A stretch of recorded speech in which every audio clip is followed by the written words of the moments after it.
വീക്കാൻ മീഡിയയിലേക്ക് ഏവർക്കും സ്വാഗതം. വിദ്യാഭ്യാസ മേഖലയിലെ ഏറ്റവും സുപ്രധാനമായ ഏറ്റവും പുതിയൊരു വാർത്തയുമായിട്ടാണ് നിങ്ങളുടെ മുമ്പിലേക്ക് എത്തിയിരിക്കുന്നത്.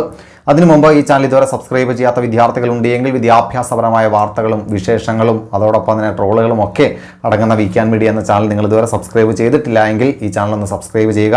അതോടൊപ്പം തന്നെ പല വിദ്യാർത്ഥികളും ഇതിൻ്റെ നോട്ടിഫിക്കേഷൻ വരുന്നില്ല എന്ന് പറയുന്നുണ്ട്. അതുകൊണ്ട് സൈഡിൽ കാണുന്ന ബെല്ലൈക്കൺ കൂടി ഒന്ന് ക്ലിക്ക് ചെയ്യുക. അതോടൊപ്പം നിങ്ങളുടെ കൂട്ടുകാർക്ക് ഈ വിവരങ്ങൾ പരമാവധി ഷെയർ ചെയ്യുവാൻ വേണ്ടി ശ്രമിക്കുക.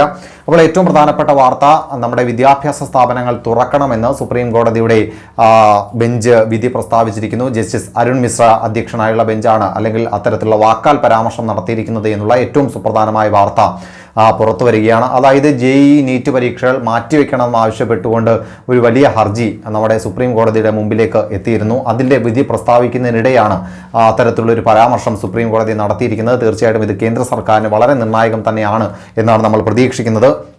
കാരണം സെപ്റ്റംബർ 15-ാം തീയതിയാണ് നമ്മുടെ JEE നീറ്റ് പരീക്ഷകൾ നടത്തുവാൻ വേണ്ടി നിശ്ചയിച്ചിരുന്നത്. എന്നാൽ ഏകദേശം 10-12ഓളം സംസ്ഥാനങ്ങളിൽ രോഗവ്യാപനം വളരെ രൂക്ഷമായി തന്നെ തുടരുന്നു. പല സംസ്ഥാനങ്ങളിലും രോഗബാധിതരുടെ എണ്ണം കൂടിക്കൊണ്ടേയിരിക്കുന്നു. ഈ ഒരു സാഹചര്യത്തിൽ JEE നീറ്റ് പരീക്ഷകൾ മാറ്റിവെക്കണമെന്ന് ആവശ്യപ്പെട്ടുകൊണ്ട് രക്ഷകർത്താക്കളും വിദ്യാർത്ഥികളും അടങ്ങിയ ആൾക്കാരാണ് നമ്മുടെ സുപ്രീം കോടതിയിൽ ഒരു വലിയ ഹർജി സമർപ്പിച്ചിരുന്നത്. അതിൽ വിധി പറയുന്നതിനിടെയാണ് സുപ്രീം കോടതി ഇത്തരത്തിലുള്ള ഒരു വാക്കാൽ പരാമർശം നടത്തിയിരിക്കുന്നത് എന്നതും ഏറ്റവും ശ്രദ്ധേയമാണ്.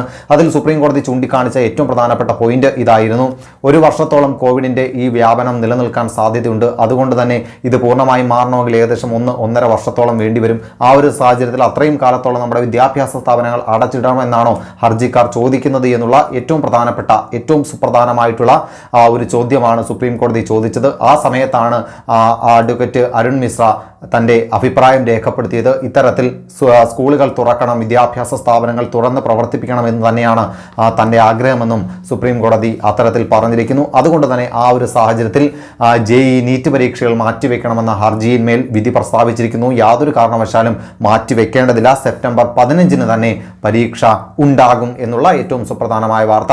www.nbe.edu.in എന്ന വെബ്സൈറ്റിൽ നമുക്ക് ഓഗസ്റ്റ് 23 വരെ അപേക്ഷിക്കുവാനുള്ള സമയമുണ്ട്. സെപ്റ്റംബർ 25-ന് മുമ്പ് ഫലം പ്രഖ്യാപിക്കാൻ കഴിയും എന്നുള്ളൊരു ആത്മവിശ്വാസമാണ് ഇപ്പോൾ പുറത്തു വരുന്നത്. അപ്പോൾ തീർച്ചയായിട്ടും ഇത് വലിയൊരു പ്രതീക്ഷ തന്നെയാണ്. മാറ്റിവെച്ച പരീക്ഷകളെല്ലാം തന്നെ നടത്തുവാൻ വേണ്ടി സർക്കാരുകൾക്ക് പ്രചോദനവും പ്രോത്സാഹനവും നൽകുന്ന ഒരു വാർത്ത തന്നെയാണ് ഇന്ന് സുപ്രീം കോടതിയുടെ ഭാഗത്തുനിന്ന് ഉണ്ടായത് എന്നുള്ളത് നിസ്സംശയം തന്നെ പറയുവാൻ വേണ്ടി സാധിക്കും. ഏകദേശം ഒരു 90% വിദ്യാർത്ഥികൾ ഓൺലൈൻ ക്ലാസ്സുമായിട്ട് ബന്ധപ്പെട്ട് സർവേയൊക്കെ നടത്തിയപ്പോൾ 90% വിദ്യാർത്ഥികൾക്കും സ്കൂളിൽ പോയി പഠിച്ചാൽ മതി എന്നുള്ള അഭിപ്രായമൊക്കെ രേഖപ്പെടുത്തിയിരുന്നു. എത്രയും പെട്ടെന്ന് വിദ്യാഭ്യാസ സ്ഥാപനങ്ങൾ തുറക്കണം എന്നുള്ള ആവശ്യമൊക്കെ വിദ്യാർത്ഥികൾ ഉന്നയിച്ചിരുന്നു. അതുകൊണ്ട് തന്നെ തീർച്ചയായിട്ടും കോവിഡിൻ്റെ ഈ വ്യാപനം വളരെ രൂക്ഷമായി തന്നെ തുടരും എന്ന് തന്നെയാണ് അറിയുവാൻ വേണ്ടി സാധിച്ചത്. അതുകൊണ്ട് തന്നെ സീറോ അക്കാഡമിക് ഇയറായി പ്രഖ്യാപിക്കണമെന്നുള്ള ആവശ്യമൊക്കെ പല കോണുകളിൽ നിന്ന് ഉയർന്നിരുന്നു. എന്നാൽ അങ്ങനെ പ്രഖ്യാപിക്കാൻ യാതൊരു കാരണവശാലും സാധ്യമല്ല എന്നും ഡിസംബറോടുകൂടി നമ്മുടെ വിദ്യാഭ്യാസ സ്ഥാപനങ്ങൾ തുറക്കുന്ന കാര്യം തീരുമാനമെടുക്കുമെന്നൊക്കെ കേന്ദ്ര സർക്കാർ പറഞ്ഞിരുന്നു. അപ്പോൾ കേന്ദ്ര സർക്കാർ എടുക്കുവാൻ പോകുന്ന തീരുമാനങ്ങൾക്ക് ഒരു പ്രചോദനം അല്ലെങ്കിൽ ഒരു മോട്ടിവേഷൻ നൽകുവാൻ അല്ലെങ്കിൽ ഒരു ബാക്ക് ബോൺ നൽകുവാൻ അല്ലെങ്കിൽ ഒരു പിന്തുണ നൽകുവാൻ വേണ്ടി സുപ്രീം കോടതിയുടെ ഈ വാക്കാലുള്ള പരാമർശമെങ്കിലും സഹായിക്കുമെന്ന് തന്നെയാണ് നമ്മൾ പ്രതീക്ഷിക്കുന്നത്. അപ്പോൾ സുപ്രീം കോടതിയുടെ അധ്യക്ഷൻ്റെ അല്ലെങ്കിൽ ചീഫ് ജസ്റ്റിസിൻ്റെ സുപ്രീം കോടതി ജസ്റ്റിസിൻ്റെ ഇത്തരത്തിലുള്ള പരാമർശം തീർച്ചയായിട്ടും വിദ്യാഭ്യാസ മേഖലയിൽ വലിയ ചലനങ്ങൾ ഉണ്ടാക്കുവാൻ വേണ്ടി പോകും എന്ന കാര്യത്തിൽ യാതൊരു സംശയം വേണ്ട. പ്രത്യേകിച്ച് കേരളത്തിലടക്കം ഇതിൻ്റെ ഒരുപാട് അലയലുകൾ ഉണ്ടാകും. കേരളത്തിൽ ഒരുപാട് എക്സാമുകൾ പെൻഡിംഗ് ആയി തന്നെ നിൽക്കുകയാണ്. സേ പരീക്ഷയുണ്ട്, ഇംപ്രൂവ്മെൻറ്റ് പരീക്ഷ എല്ലാം തന്നെ ഇത്തരത്തിൽ പെൻഡിംഗ് ആയി നിൽക്കുന്നു. SLCയുടെയും +2-ൻ്റെയും സേ പരീക്ഷ എഴുതുന്ന വിദ്യാർത്ഥികൾക്ക് തുടർ വിദ്യാഭ്യാസത്തിന് വേണ്ടിയിട്ട് ഇത്തരത്തിൽ അവർക്ക് പരീക്ഷ നടത്തേണ്ടതുണ്ട്. തീർച്ചയായിട്ടും ഈ ഒരു സാഹചര്യത്തിൽ അധ്യാപകരൊക്കെ അല്ലെങ്കിൽ രക്ഷകർത്താക്കൾ കോടതിയെ സമീപിച്ചു കഴിഞ്ഞാൽ വിദ്യാർത്ഥികൾക്ക് അനുകൂലമായിട്ടുള്ള ഒരു തീരുമാനം കോടതിയിൽ നിന്ന് ഉണ്ടാകും എന്നതിൻ്റെ ഏറ്റവും വ്യക്തമായ സൂചന തന്നെയാണ് ഇന്ന് സുപ്രീം കോടതിയിൽ നിന്ന് ഉണ്ടായിരിക്കുന്നത്.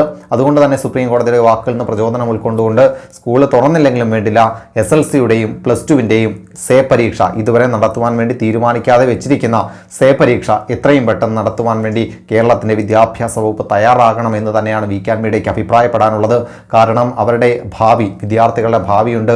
തീർച്ചയായിട്ടും അവർക്ക് അഡ്മിഷൻ സംബന്ധമായ പ്രവർത്തനങ്ങളിലേക്ക് പോകേണ്ടതുണ്ട്. പല വിദ്യാർത്ഥികളും മറ്റു വിദ്യാർത്ഥികൾ അഡ്മിഷൻ എടുക്കുവാൻ വേണ്ടി പോകുമ്പോൾ തൻ്റേതല്ലായ തെറ്റുകൊണ്ട് അല്ലെങ്കിൽ തങ്ങളുടെ ഭാഗത്തു നിന്നല്ലാത്ത വീഴ്ച കൊണ്ട് പരീക്ഷ എഴുതാൻ സാധിക്കാതെ വീട്ടിനുള്ളിൽ അകപ്പെട്ടിരുന്ന വിദ്യാർത്ഥികളൊക്കെ ഉണ്ടായിരുന്നു. തീർച്ചയായിട്ടും അവർക്ക് പോലും അഡ്മിഷന് വേണ്ടി അപേക്ഷിക്കുവാൻ കഴിയാത്തൊരു സാഹചര്യം ഒരുപാട് വിദ്യാർത്ഥികൾ അവരുടെ ആശങ്കകൾ വീക്കാൻ മീഡിയമായി പങ്കുവയ്ക്കുന്നുണ്ട് എന്നുള്ളത് കൊണ്ട് തന്നെ അവിടെ ഏറ്റവും പ്രധാനപ്പെട്ട ബുദ്ധിമുട്ടുകൾ നമുക്ക് മനസ്സിലാകും. അതുകൊണ്ട് തന്നെ വിദ്യാഭ്യാസ വകുപ്പിനോട് അഭ്യർത്ഥിക്കുകയാണ് മാറ്റിവെച്ച അല്ലെങ്കിൽ ഇതുവരെ തീരുമാനമെടുക്കാതിരിക്കുന്ന സേ പരീക്ഷയും ഇംപ്രൂവ്മെൻറ്റ് പരീക്ഷയും എത്രയും പെട്ടെന്ന് തന്നെ നടത്തി തീർത്തുകൊണ്ട് അവർക്ക് അഡ്മിഷൻ സംബന്ധമായ പ്രവർത്തനങ്ങളിലേക്ക് കടക്കുവാനുള്ള ഒരു സാഹചര്യം ഉണ്ടാക്കണമെന്ന് അഭ്യർത്ഥിക്കുന്നു. എന്തായാലും JEE നീറ്റ് പരീക്ഷ സെപ്റ്റംബർ 15 തന്നെ ഉണ്ടാകും. ആ പരീക്ഷയ്ക്ക് വേണ്ടി തയ്യാറെടുത്തിരിക്കുന്ന വീക്കെൻഡ് മീഡിയയുടെ എല്ലാ പ്രേക്ഷകർക്കും എല്ലാ വിദ്യാർത്ഥികൾക്കും ഹൃദയംഗമമായ ആശംസകൾ നേരുന്നു.